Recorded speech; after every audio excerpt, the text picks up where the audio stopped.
प्यारे बच्चों, आज हम लोग वर्ग 10 के लिए फिजिक्स के अंतर्गत प्रकाश चैप्टर यानी लाइट चैप्टर का अध्ययन करेंगे।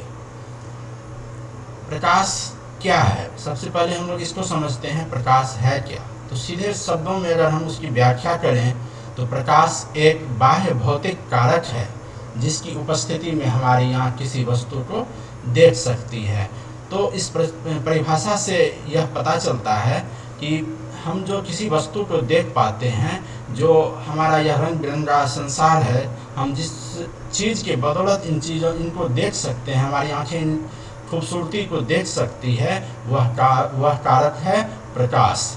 अगर प्रकाश नहीं हो तो ये खूबसूरती रात में अंधेरा के समान हो जाता है, अंधेरा पूरा काला हो जाता है, वह किसी रंग का नहीं दिखाई देता है, क्योंकि रात के समय प्रकाश नहीं होता है। यानी प्रकाश ही वह कारण है जिसके कारण हम इस रंग बिरंगे संसार का लुत्फ उठा सकते हैं, आनंद उठा सकते हैं, उसको हम देख समझ सकते हैं। वह किस रंग का है, कैसा है, अच्छा है, मनोहर दृश्य को देख सकते हैं, प्राकृतिक छटा को देख सकते हैं।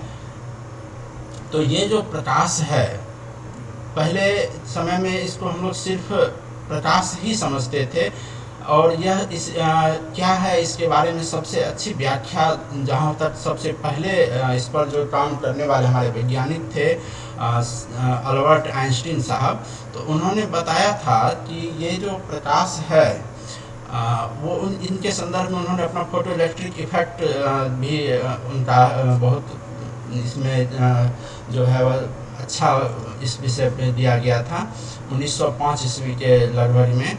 तो उसमें उन्होंने बताया था कि उनका थ्योरी था आइंस्टीन्स लाइट क्वांटम थ्योरी, जिसमें कि वह उन्होंने बताया था कि प्रकाश जो है वह प्रकाश केवल एक देखने का ही स्रोत नहीं है, बल्कि प्रकाश में ऊर्जा भी समाहित है। प्रकाश क्या है? वह एक पार्टिकल है, एक कण है, यानी एक फोटोन है। इसका प्रवाह जो है, यानी कि फोटोन का प्रवाह, फ्लो ऑफ फोटोन, यह एक तरंग है, वेव है।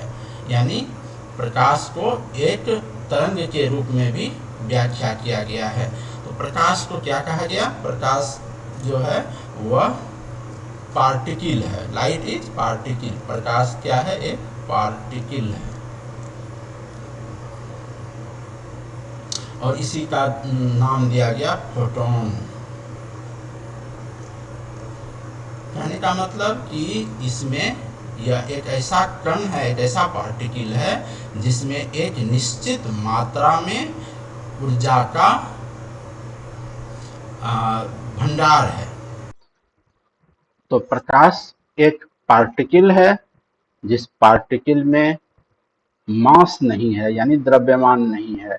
और जब हम ये कहें कि उसमें ऊर्जा है, कार्य करने की क्षमता है, तो फिर हम ये भी कह सकते हैं कि इसी बात के आधार पर वैज्ञानिकों ने प्रकाश के ऊर्जा का उपयोग किया। प्रकाश की ऊर्जा का उपयोग कहाँ किया? तो हम जानते हैं कि प्रकाश ऊर्जा को यांत्रिक ऊर्जा में बदला जाता है। कैसे? तो जैसे मान लीजिए कि हम रिमोट दबाते हैं और पंखा चलने लगता है, कूलर चलने लगता है। तो इस तरह से हम देखते हैं कि प्रकाश ऊर्जा यांत्रिक ऊर्जा में बदल जाता है। तो इसका प्रमाण है यह कि प्रकाश भी ऊर्जा है। पारदर्शी माध्यम क्या है? कि वह माध्यम जिसमें प्रकाश एक पार से दूसरे पार चले जाए, यानी कि आर पार हो जाए, उस माध्यम को पारदर्शी माध्यम कहते हैं। जैसे वैक्यूम यानी निर्वात। निर्वात में क्या होता है? प्रकाश एक माध्यम से दूसरे माध्यम में आराम से चले जाता है। जैसे सूर्य से पृथ्वी तक आने में लंबे निर्वात का को पार करके पृथ्वी पर प्रकाश पहुंचता है। उसके बाद दूसरा उदाहरण है हवा। हवा में भी प्रकाश का गमन होता है। हवा में हम यहाँ टॉर्च जलाते हैं, सामने वाले वस्तु को देख लेते हैं। तो इस तरह से हम कह सकते हैं कि हवा भी पारदर्शी माध्यम है। पानी, कांच, ये सब है पारदर्शी माध्यम, क्योंकि इससे होकर के प्रकाश एक तरफ से दूसरी तरफ जा सकता है। दूसरा है अपारदर्शी माध्यम। ये क्या होता है? तो जो जिस माध्यम से प्रकाश आर पार नहीं निकल सकता है उसको कहते हैं अपारदर्शी माध्यम। जैसे लकड़ी, पत्थर, कोयला। तो लकड़ी में भी प्रकाश इधर से उधर, इस पार से उस पार नहीं जाएगा, तो ये हो गया अपारदर्शी माध्यम। पत्थर, कोई लोहा, ये सब क्या है? अपारदर्शी माध्यम है। तीसरा है पारभासी माध्यम। तो पारभासी माध्यम क्या होता है? पारभासी माध्यम होता है वह माध्यम जिससे होकर के प्रकाश का कुछ भाग ही निकल सके, कुछ भाग इस पार से उस पार जा सके, बाकी ऑब्जेक्ट उसको जो है प्रतिरोध का सामना करना पड़े। यानी आंशिक रूप से प्रकाश इस तरफ से उस तरफ चला जाए तो उसको कहते हैं पारभासी माध्यम। जैसे तेल लगा हुआ कागज, घिसा हुआ कांच, ये सब ऐसा माध्यम है जिसमें प्रकाश इस पार से उस पार पूर्ण रूप से नहीं जा पाता है, आंशिक रूप से जा पाता है। तो ऐसे माध्यम को पारभासी माध्यम कहते हैं। तो ये तीन माध्यम हो गया, पारदर्शी, अपारदर्शी और पारभासी। इसके बाद है दीप्त वस्तु। दीप्त वस्तु क्या है? कि जो वस्तु, वैसे वस्तु जो प्रकाश का उत्सर्जन स्वयं करती है, वैसे वस्तु को दीप्त वस्तु कहते हैं। तो जिस वस्तु से स्वयं प्रकाश बाहर निकलता है, उत्पन्न होता है, वैसे वस्तु को दीप्त वस्तु कहते हैं। जैसे सूरज का अपना प्रकाश है, तारा, बल्ब जो जल रहा है उससे अपना प्रकाश निकलता है, कोई जलता हुआ मोमबत्ती है तो उससे भी अपना प्रकाश निकलता है, दीप है, दीप जल रहा है उससे भी अपना प्रकाश निकल रहा है, या लालटेन जल रहा है उससे अपना प्रकाश निकल रहा है। तो ये सभी वस्तु क्या कहलाते हैं? दीप्त वस्तु कहलाते हैं। दूसरा है अदीप्त वस्तु। अदीप्त वस्तु क्या होता है? Non luminous body. क्या है? वैसी वस्तु जो प्रकाश का उत्सर्जन स्वयं नहीं करती है, अदीप्त वस्तु कहलाती है। यानी वे सभी वस्तु जिससे प्रकाश उत्पन्न नहीं होता है वह क्या कहलाता है? वह अदीप्त वस्तु कहलाता है, नॉन ल्यूमिनस बॉडी कहलाता है। जैसे चंद्रमा, चंद्रमा से प्रकाश देखते हैं हम लोग निकलता है, लेकिन वास्तव में वह उसका अपना प्रकाश नहीं है, वह सूर्य के प्रकाश को परावर्तित करके हमारे पृथ्वी तक पहुंचाता है। इसलिए चंद्रमा को हम लोग अदीप्त वस्तु कहते हैं। ग्रह, पृथ्वी, मंगल, बुध, शुक्र जो भी है, वह मंगल ग्रह भले लाल दिखाई देता है, शुक्र ग्रह चमकते हुए हम देखते हैं, लेकिन उसका अपना प्रकाश है नहीं, वह सूर्य के प्रकाश को हमारी तरफ भेजता है, इसीलिए उसे अदीप्त वस्तु कहा जाता है। पत्थर का कोई प्रकाश निकलता नहीं है, पत्थर से, किताब से, जो भी इत्यादि है, ये सभी वस्तु अदीप्त वस्तु कहलाते हैं, क्योंकि इनमें प्रकाश का उत्सर्जन नहीं होता है। अब हम लोग देखते हैं प्रकाश की प्रकृति के बारे में, यानी नेचर ऑफ लाइट के बारे में कि क्या है। इसमें कहता है कि प्रकाश अयांत्रिक विद्युत चुंबकीय विकिरण ऊर्जा का एक रूप है जिसका रूपांतरण ऊर्जा के अन्य रूपों में किया जा सकता है। अभी ही हम लोग देखे हैं कि प्रकाश ऊर्जा को यांत्रिक ऊर्जा में बदल सकते हैं। कहीं रिमोट दबाते हैं और सामने में डायनामाइट से बम विस्फोट हो जाता है।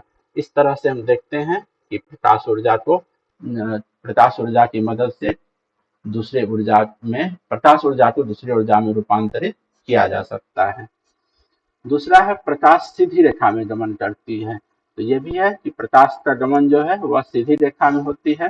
इसको हम लोग ऐसे भी देख सकते हैं, मान लेते हैं कि एक कागज को घुमा के एक पाइप बनाते हैं और उस पाइप में सामने में एक मोमबत्ती जला देते हैं, और इस जलते हुए मोमबत्ती को अगर हम इधर से देखते हैं तो यह दिखाई देता है, और अगर इसी पाइप को हम यहाँ से थोड़ा बेंड कर देते हैं, मोड़ देते हैं, इस तरह से बना देते हैं पाइप को तिरछा, तो यहाँ इस पाइप से होकर के हमें सामने वाला वस्तु दिखाई नहीं देता है। तो हम कह सकते हैं कि प्रकाश सीधी रेखा में गमन करती है। या इधर कोई वस्तु है, कोई फूल है, और इधर से हम देख रहे हैं और बीच में कोई वस्तु अगर रखते हैं और वह सीधी नहीं है, तो ये वस्तु एक सीध में अगर नहीं है तो फिर हम इस वस्तु को यहाँ से नहीं देख पाएंगे, और अगर सिद्ध में है तो इस वस्तु को देख पाएंगे। इससे यह प्रमाणित होता है कि प्रकाश सीधी रेखा में गमन करती है। प्रकाश सीधी रेखा में गमन करती है, तो उसके बाद अब बात है कि प्रकाश का गमन का वेग क्या है। तो प्रकाश का जो वेग है वह 3 लाख किलोमीटर प्रति सेकेंड है। तो 3 लाख किलोमीटर प्रति सेकेंड मतलब हो गया 3 पर 8 दो जीरो, तो 3 पर 2 2 4 2 6 2 8 इतना मीटर प्रति सेकेंड है। या फिर किलोमीटर में कहेंगे तो 3 पर 5 जीरो 2 2 4 इतना किलोमीटर प्रति सेकेंड है प्रकाश का चाल। तो इसको अगर हम मानक रूप में लिखते हैं तो 3 गुना 10 के पावर 5 किलोमीटर प्रति सेकेंड। ये मीटर प्रति सेकेंड में है, तो 3 लाख किलोमीटर प्रति सेकेंड। अगर किलोमीटर में कहेगा तो 3 लाख किलोमीटर प्रति सेकेंड, मीटर में कहेगा 3 गुना 10 के पावर 8 मीटर प्रति सेकेंड प्रकाश का वेग।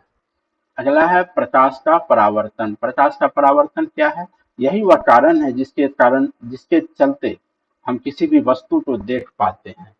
तो किसी भी वस्तु को कैसे देखते हैं? जैसे मान लीजिए कि यहाँ कोई वस्तु है और हम इसको देखना चाहते हैं, तो इस पे प्रकाश स्रोत, ये टॉर्च जो है, ये टॉर्च क्या है? प्रकाश स्रोत है। तो इससे प्रकाश पड़ता है, इससे प्रकाश पड़ा इस वस्तु पर और हमारी आंख, और यहाँ से टकरा करके जब यह हमारी आंख तक पहुंचता है तो फिर हम कह सकते हैं कि यह वस्तु लाल है या नीला है। जो हमारी आंख देखेगा, दिमाग को मैसेज देगा और उस वस्तु को हम वैसा देख सकते हैं। तो इसका कहना है कि किसी चिकनी और चमकीली सतह से टकराकर प्रकाश के उसी माध्यम में लौटने की क्रिया को प्रकाश का परावर्तन कहते हैं। यानी किसी भी सतह पर जब प्रकाश पड़ता है तो वह वहां से वापस लौट जाती है उस चिकनी या चमकीली सतह पर पड़ने के बाद।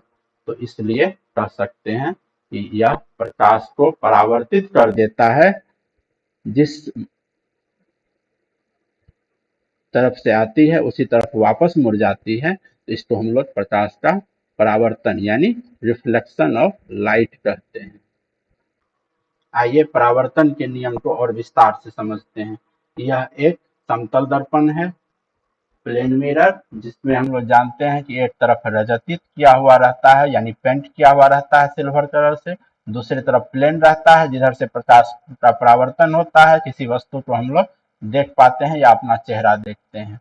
ये आपतित किरण है, कोई प्रकाश जो कि इस दर्पण पे आपतन हुआ है इस बिंदु पर, और यह परावर्तित किरण है जो कि दर्पण से टकराकर वापस उसी माध्यम में लौट गया है। तो ये है इंसिडेंट रे, यानी इसको कहते हैं आपतन कोण, आपतित किरण, आपतित किरण। और ये है रिफ्लेक्टेड रे यानी परावर्तित किरण। और जिस बिंदु पर आपतित किरण दर्पण से टकराती है उस बिंदु पर जो लंब खींचा जाता है उस लंब को अभिलंब कहते हैं। या क्या है? अभिलंब, जिसका इंग्लिश होता है नॉर्मल। तो अभिलंब और आपतित किरण के बीच जो यह कोण बन रहा है, इस कोण को कहते हैं आपतन कोण। आपतन कोण यानी एंगल ऑफ इंसिडेंस। और ये कोण जो बन रहा है दूसरे तरफ अभिलंब और परावर्तित किरण के बीच, इसको कहते हैं एंगल ऑफ रिफ्लेक्शन यानी परावर्तन कोण। तो इस तरह से हम लोग परावर्तन के किरण आरेख को दर्शाते हैं। तो जो आपतन कोण है उसको आगे चल के हम देखेंगे कि एंगल आई और परावर्तन कोण को एंगल आर से दर्शाते हैं। और आप परावर्तन के नियम में हम लोग ये भी पढ़ेंगे कि एंगल आई बराबर एंगल आर होता है, यानी आपतन कोण परावर्तन कोण के बराबर होता है। प्रकाश के परावर्तन के दो नियम है। दो नियम है, कौन कौन नियम है? तो पहला नियम है कि आपतित किरण, परावर्तित किरण और आपतन बिंदु पर अभिलंब तीनों एक ही तल में होते हैं। तो ये देखिए आपतित किरण है, ये परावर्तित किरण है और ये आपतन बिंदु पर अभिलंब है। तो तीनों एक ही तल में है। और दूसरा नियम है कि आपतन कोण परावर्तन कोण के बराबर होता है, जिसके बारे में अभी हम लोग थोड़ी देर पहले ही बात किए थे कि ये जो कोण बनता है इधर और इधर जो कोण बनता है तो आपतन कोण है, और इधर जो बनता है वह परावर्तन कोण है, दोनों बराबर होता है, यानी एंगल आई बराबर एंगल आर होता है। तो ये इसको कहते हैं हम लोग, ये दोनों नियम को प्रकाश के परावर्तन का नियम। अब देखते हैं हम लोग कि प्रतिबिंब क्या होता है। जो हम लोग कहते हैं कि किसी दर्पण में प्रतिबिंब बनता है वह क्या होता है। तो किसी दर्पण से परावर्तन या लेंस से अपवर्तन के बाद जिस बिंदु पर प्रकाश किरणें मिलती है या मिलती हुई प्रतीत होती है उस बिंदु को प्रतिबिंब कहते हैं। तो जैसे दर्पण के आगे में हम हाथ रखते हैं इस तरह से, तो हमारा हाथ उधर दिखाई पड़ता है, तो इस तरह से हम कहते हैं कि हमारे हाथ का प्रतिबिंब दिखाई पड़ रहा है।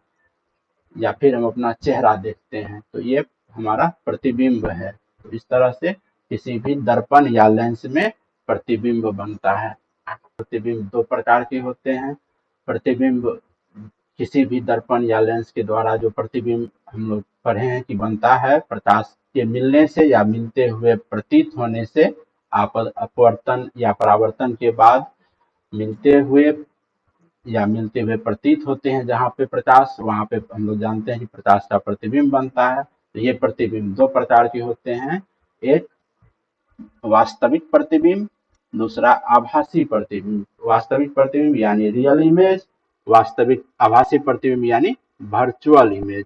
तो यह वास्तविक प्रतिबिंब क्या है, यह परावर्तित या अपवर्तित किरणों के वास्तविक रूप में मिलने से बनता है। यह वस्तु की अपेक्षा सीधा होता है, इसे पर्दे पर उतारा जा सकता है। तो इसका कहना है कि यह सीधा प्रतिबिंब बनता है और इसको हम लोग पर्दा पर उतार सकते हैं और इसमें किरण वास्तविक रूप से मिलते हैं।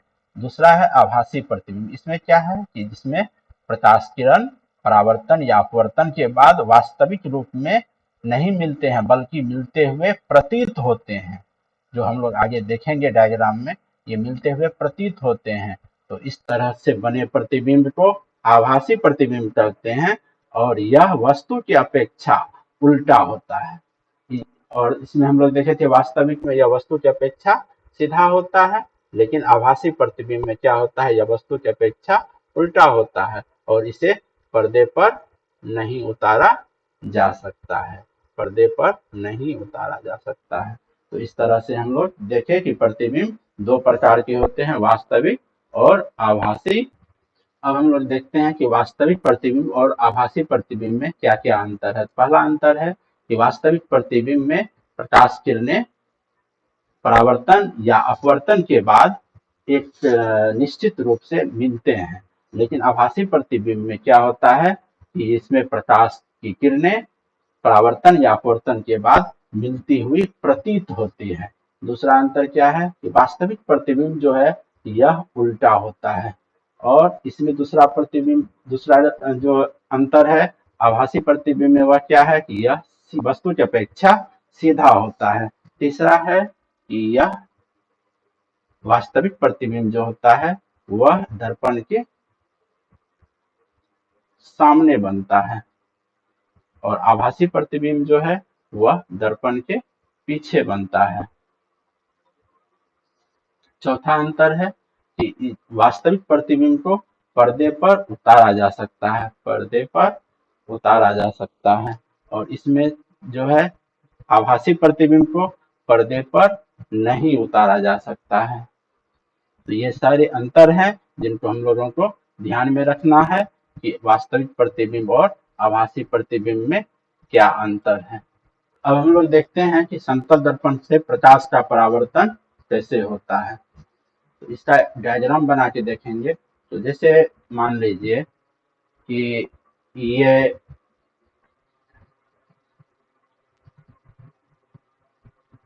एक दर्पण है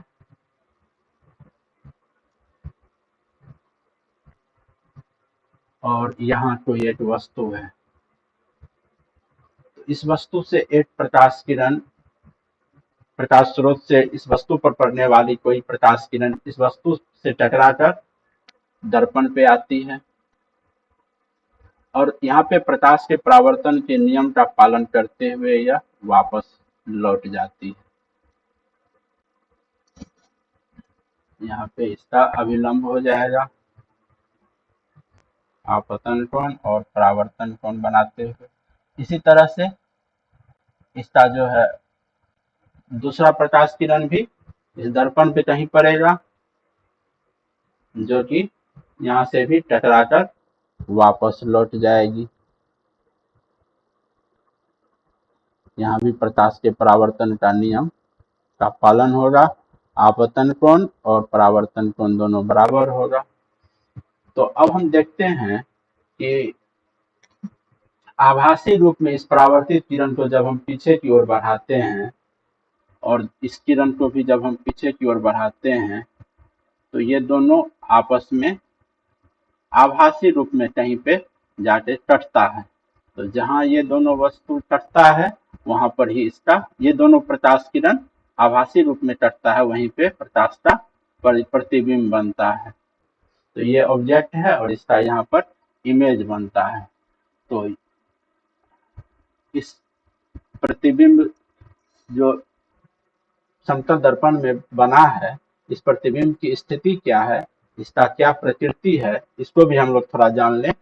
तो ये सबसे पहला है कि प्रतिबिंब आभासी होता है। जैसे समतल दर्पण के सामने हम खड़े हैं तो हमारा जो उसमें छवि बन रहा है, प्रकृति बन रहा है, हमारा जो प्रतिबिंब बन रहा है वह क्या है, आभासी है। दूसरा है कि इसका आकार वस्तु के आकार के बराबर होता है। जितना बड़ा दर्पण के आगे, समतल दर्पण के आगे में जितना बड़ा वस्तु होगा उसका प्रतिबिंब भी वैसा ही बनेगा। यह वस्तु की अपेक्षा सीधा होता है। जैसे हम सीधा है, खड़ा है, तो हमारा प्रतिबिंब भी सीधा बनेगा। दूसरा अगला है प्रतिबिंब दूरी वस्तु दूरी के बराबर होती है। जितना दूर दर्पण से हम सामने में खड़ा रहेंगे हमारा प्रतिबिंब भी दर्पण के पीछे ही उतना ही दूरी पे बनेगा। और पांचवा है कि समतल दर्पण का आवर्धन +1 होता है। ये आवर्धन हम लोग आगे पढ़ेंगे विस्तार से, अभी हम लोग जान लेते हैं कि समतल दर्पण का आवर्धन +1 होता है।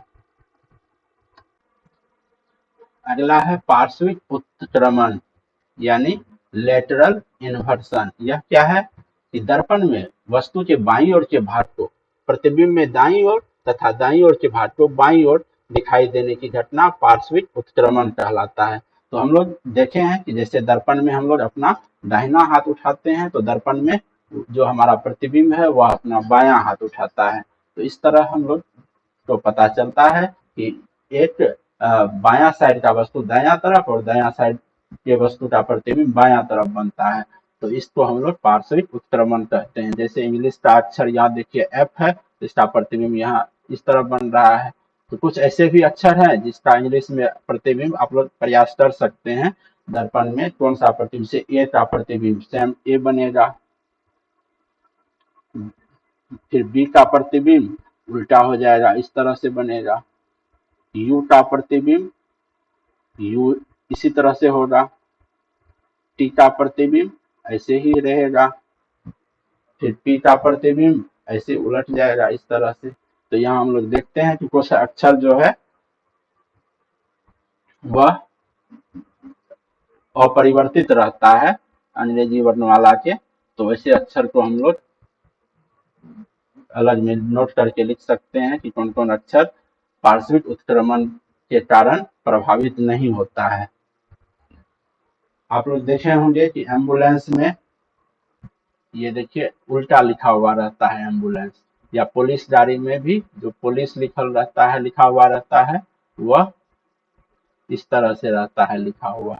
इसका मतलब है कि ये पार्श्विक उत्क्रमण का प्रयोग करता है। यानी यह क्यों लिखा हुआ रहता है, क्योंकि एम्बुलेंस को साइड की जरूरत होती है या इमरजेंसी सेवा है। जब कभी भी यह रोड पे चलता है तो सामने वाला या कोई दूसरा गाड़ी अपने साइड मिरर में जब एम्बुलेंस को देखेगा तो उसको यह उल्टा लिखा हुआ उसको सीधा दिखाई देगा और उसको पढ़ने में आसानी होगा और उसको वह आगे रास्ता दे देगा जाने के लिए तुरंत, कि यह इमरजेंसी सेवा में है। इसीलिए इसको जो है उल्टा के लिखा जाता है एम्बुलेंस या पुलिस, ताकि दूसरे गाड़ी वाला इसको सीधा देख सके, समझ सके। तो इसको हम लोग कहते हैं कि पार्श्विक उत्क्रमण का प्रयोग किया जाता है। और भी हम लोग देखते हैं, जैसे मान लीजिए राम इस तरह से लिख सकते हैं। और इसको दर्पण में देखिए आपको सीधा दिखाई देगा, राम आम खाता है। इस तरह से आप लिख करके उसको दर्पण में देखिए तो सीधा दिखाई देगा, या पेज में लिख के उसको हवा ये प्रकाश में उल्टा के देखिए तो उसको सीधा दिखाई देगा। और जबकि वास्तव में यह क्या है, पार्श्विक उत्क्रमण है। तो ये हो गया पार्श्विक उत्क्रमण। अब हम लोग चलते हैं समतल दर्पण के उपयोग के लिए। तो जाहिर सी बात है, सब आदमी जान रहे हैं, सबसे पहला उपयोग इसका महत्वपूर्ण उपयोग है कि इसका प्रयोग हम लोग चेहरा देखने के लिए करते हैं। चाहे दाढ़ी बनाते समय हम लोग चेहरा देखते हैं, शेविंग करते समय, या फिर बाल में कंघी देते समय, या ब्रश करते समय, जब कभी भी जरूरत होता है अपना चेहरा देखने का, तो हम लोग समतल दर्पण का उपयोग करते हैं। समतल दर्पण का अगला उपयोग है पेरिस्कोप में। पेरिस्कोप क्या होता है? तो पेरिस्कोप होता है, जैसे ये समुद्र के भीतर जो जहाज चलता है ना, उस जहाज के ऊपर एक छोटा सा इस तरह का ढांचा बना हुआ रहता है। ये जो देख रहे हैं आप, ये जहाज समुद्र के भीतर रहता है, ये ऊपर के हिस्सा रहता है, और इसके मदद से जो कैप्टन होता है, जो जहाज को चलाने वाले होते हैं, ड्राइवर, कैप्टन, वह सामने के पोजीशन को देखते हैं कि वह जो है सामने में कहीं कोई पहाड़ या दूसरा स्टीमर, नाव, जहाज या कोई समुद्री जीव तो नहीं है। इसलिए इसका प्रयोग किया जाता है कि सामने दुश्मन को पता नहीं चले और हम सामने का चारों तरफ का नजारा भी देख सकें। तो इसमें भी दर्पण का प्रयोग होता है। जैसे ये पेरिस्कोप है, इसमें क्या किया जाता है, इस तरह से बना हुआ रहता है और यहाँ पे समतल दर्पण का प्रयोग होता है। तो देखिए इस फिगर में यहाँ पे समतल दर्पण है, और इस यहाँ भी समतल दर्पण 45 डिग्री के आपतन पे रखा जाता है। और यहाँ पे जैसे कोई वस्तु है तो इस वस्तु से प्रकाश इस दर्पण पे पड़ता है और यहाँ से परावर्तित होकर के इस दर्पण पे आता है और यहाँ से फिर हमारी आंख तक पहुंचता है और हम घर यहाँ पर बैठे बैठे बाहर के वस्तु को देख लेते हैं। तो इसको कहते हैं पेरिस्कोप। तो जहाज में पेरिस्कोप का उपयोग किस तरह से होता है, इसको हम लोग थोड़ी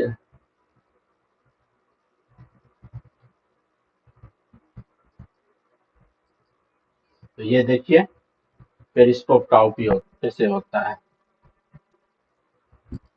तो ये जो पनडुब्बी है, यहाँ देखिए आप, यहाँ जो पनडुब्बी है ये पूरा हिस्सा समुद्र के नीचे है और सिर्फ ये भाग ऊपर है, और सामने में एक बड़ा जहाज आ रहा है जिसको ये देख के देखने में इसका जो है उपयोग हो रहा है, और इसको देख करके ये अपना रास्ता बदल लेगा।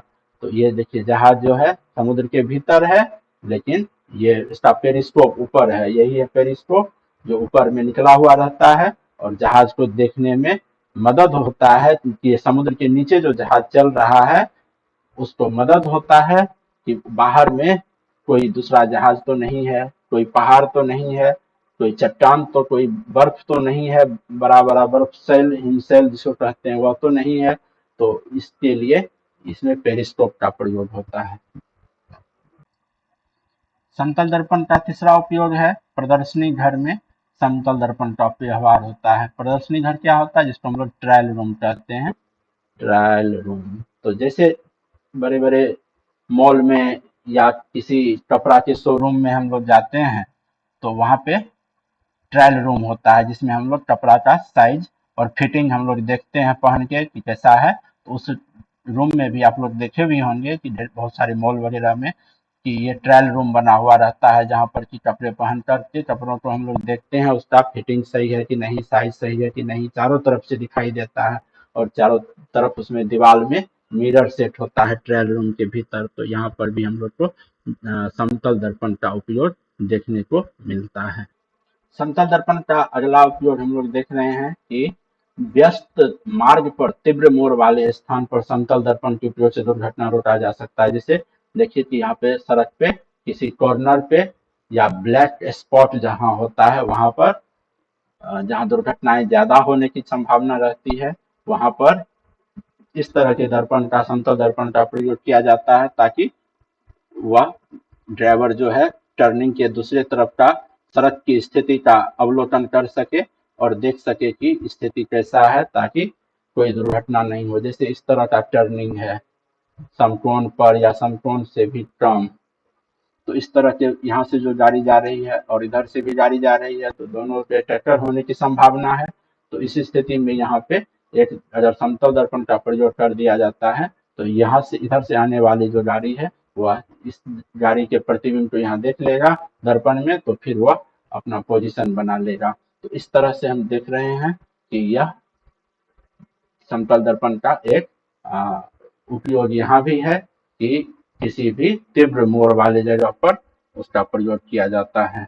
यह था प्रकाश चैप्टर का प्रकाश की प्रकृति और प्रकाश के परावर्तन टॉपिक्स, और इसके बाद हम लोग गोलीय दर्पण अगले वीडियो में देखेंगे। आप लोग अगला वीडियो अगर चाहते हैं कि आपको तुरंत मिले, तो फिर इसके लिए आप तो अगर हमारा ये वीडियो पसंद आया है तो लाइक कीजिए, शेयर कीजिए और हमारे इस चैनल को सब्सक्राइब कीजिए।